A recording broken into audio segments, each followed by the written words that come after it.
Welcome, everyone, to another episode of Fundraising Today and the Go Beyond Fundraising podcast. Today, I am joined by a really special guest that I've been looking forward to welcoming onto the podcast for some time, and that is Elana Frank.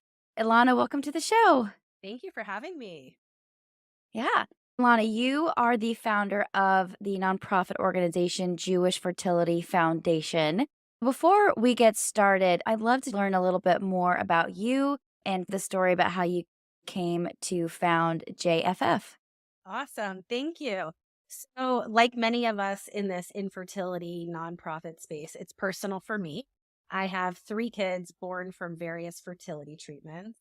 My first two children were born in Israel after my husband got married. And it was a really stressful, somewhat long, complicated journey to figuring out even a diagnosis for what was wrong with me. It was very lonely. It was very isolating. You'll hear in my voice, I'm American. I wasn't sharing with my parents back home what was going on. And once I was able to get a diagnosis from a doctor, I was very lucky to be able to have two kids from IVF for free through their Israeli socialized medicine program.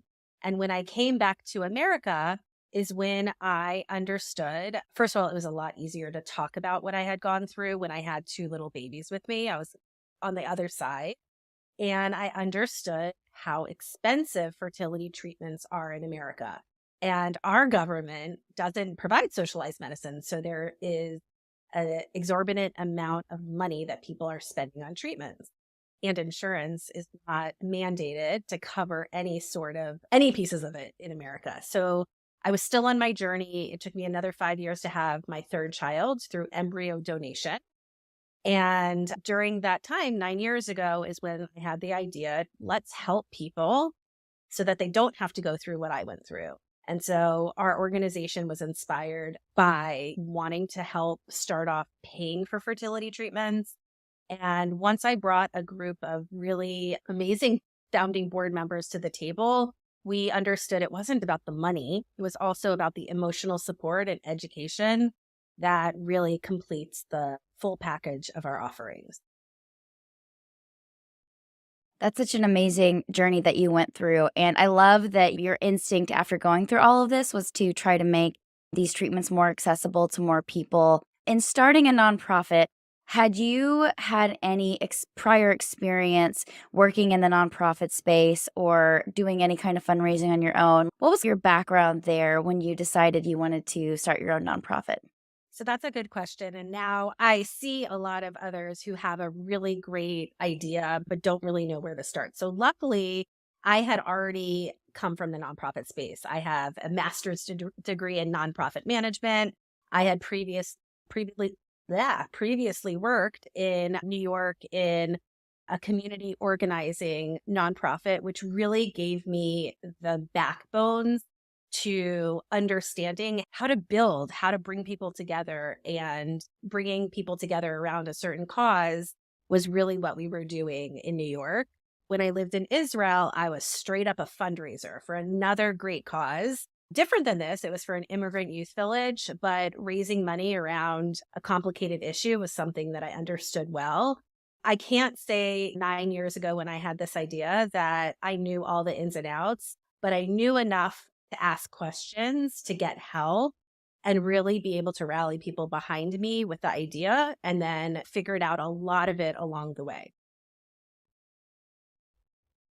Yeah, since starting JFF, the organization has since grown to 8 locations. So I know as a leader, there can be a lot of drive to want to control every aspect of the way that an organization grows and develops because you really care deeply about it. What were some of the steps along the way as you grew to more locations? And what were some of the things that you learned through that journey? That's a good question. The first, I remember waking up in the middle of the night before JFF had its name. And I was really thinking about, well, what are we providing? How are we going to provide it? And what is my dream in the long run? And I decided on the name Jewish Fertility Foundation, not where we started our first office, Jewish Fertility Foundation Atlanta. So I really wanted to keep it as neutral as possible in the hopes that if our model and pilot in Atlanta goes well, then maybe we can offer this to more communities. So, like I said before, community organizing is where like I started. And one of the things that I really believe in is focusing small. So, also in this world of like virtual amazingness and the World Wide Web, there's so many things that we can do virtually. But I think our sweet spot is like face to face meeting, being present at the fertility clinics, making sure that we're having therapy like in person or with people nearby. And it was really that like local piece that we piloted for about 3 years because we wanted to make sure we understood it was working. And could we take this on the road? It was a question. And once we understood our three main, the pillars of our work, we're like, okay, let's figure out if we can grow it. And so we piloted in 2019 our second location in Cincinnati. And that whole experiment was about learning and writing down and tracking and evaluating and analyzing. Could this be replicated? We're not a franchise. Could this be replicated in the ways that we hope? And what are the learning lessons? And the biggest thing that we learned, because it took about a year to build and bring to Cincinnati, the biggest thing we learned was, when do we hire a local staff person? And from that 2019 model, we felt like we were ready to go. And as you said, today we're in 8 locations, soon to be 10. That's so incredible to hear. When you are looking for that local person to get the next location off the ground, what are some of the qualities in that person? That's a very good question. And it's something that we talk internally with our staff about a lot and with our board.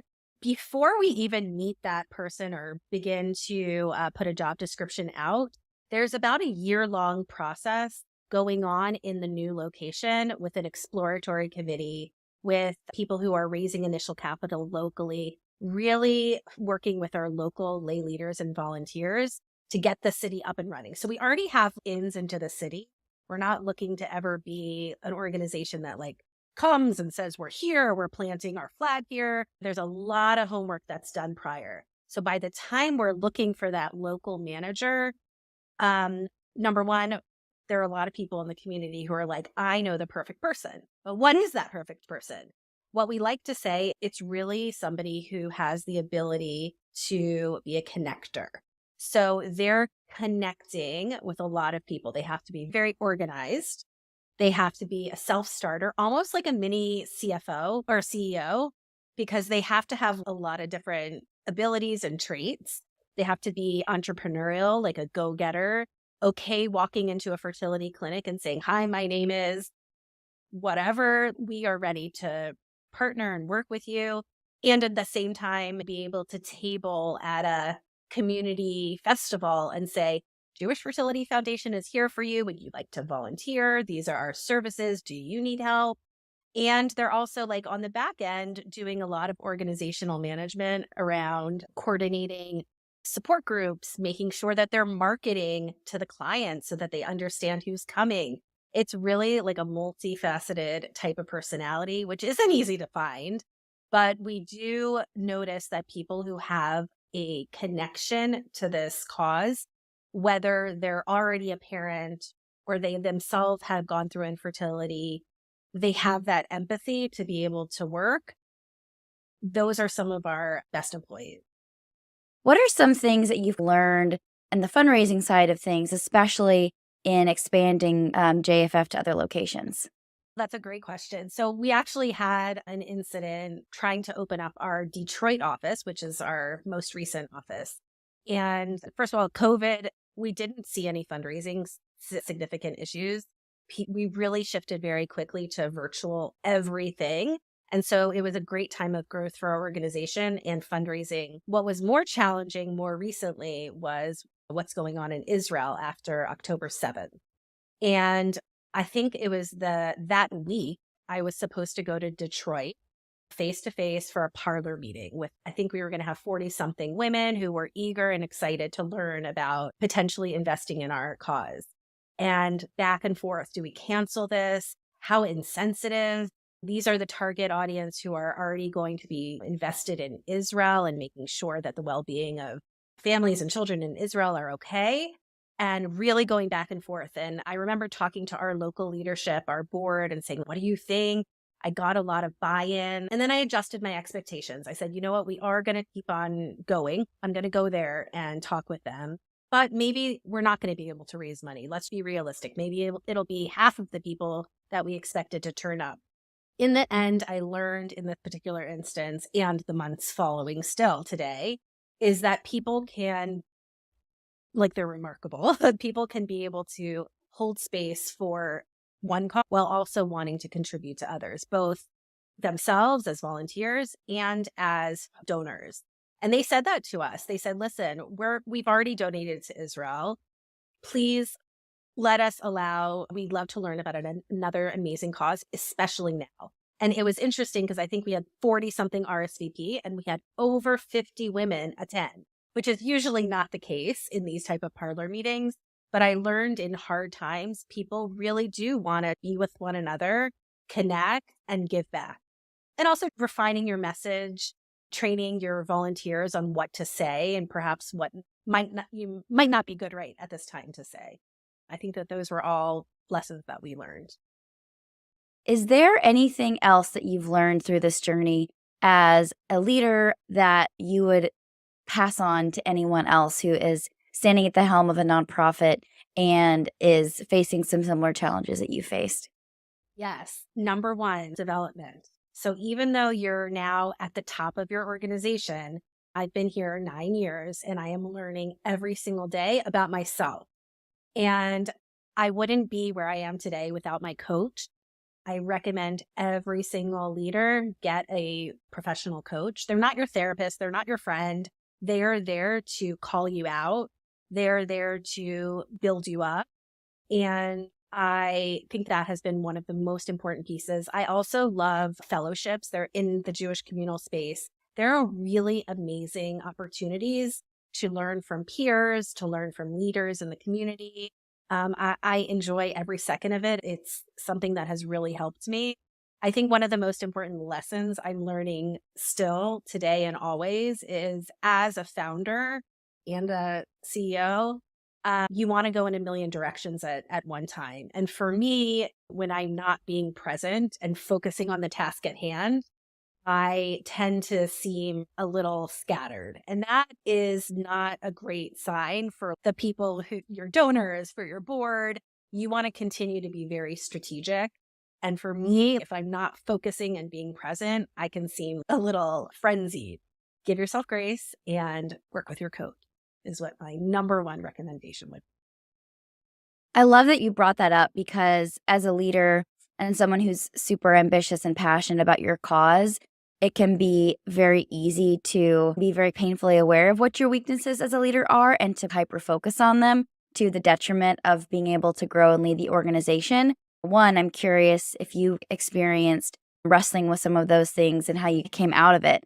And then my second question is, if you don't have someone in your life who is a good business mentor, a good coach, how do you go about finding one? Yeah, this is a constant conversation. And it's not, it can get me really down because I'm self-aware that I understand what's happening when it's happening.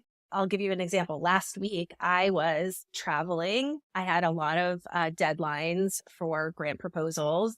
I managed a staff of 15, and I felt the weight of the world on my shoulders, both professionally and personally.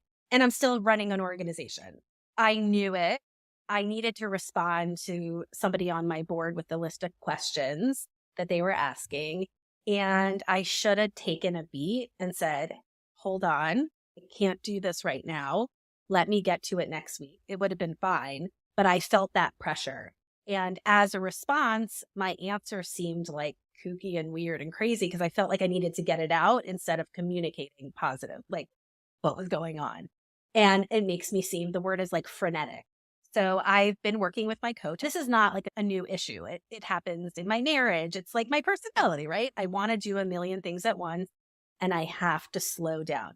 So through working with a coach, they're like really helping you create tools so that you're aware of what's happening and also how to fix it. It's not like a therapist. So for example, this week I created my little rock and it says, be present.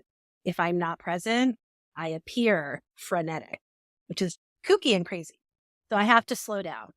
And I think one of the ways to find a coach, first of all, word of mouth, nonprofit like management groups like Georgia Nonprofit Center in Atlanta, like those type of places can make recommendations. Again, through the fellowship circuit in the Jewish communal world, lots of coaching, professional coaches are available. I'm sure they have a society or something. I'm making it up, but like a professional coaching society. You want somebody who's experienced, in my opinion, who's done this before, who has training. It's not like you're going to go to a random therapist of the same. And also, I would say test people out because it very much has to work with your style. You want to trust this person. And it's okay to say, I'm not sure we're going to click. Oh, great advice.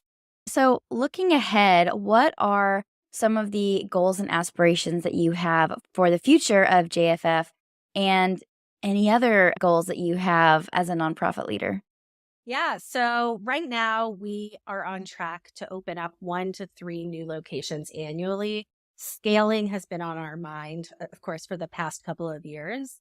But we're also, or I should say, and we're also very much looking deeper at our offerings, at how we're opening up new locations, our criteria for opening up new locations, being a little bit more picky at this juncture in our growth of our organization in terms of where we're going next and how we're going next.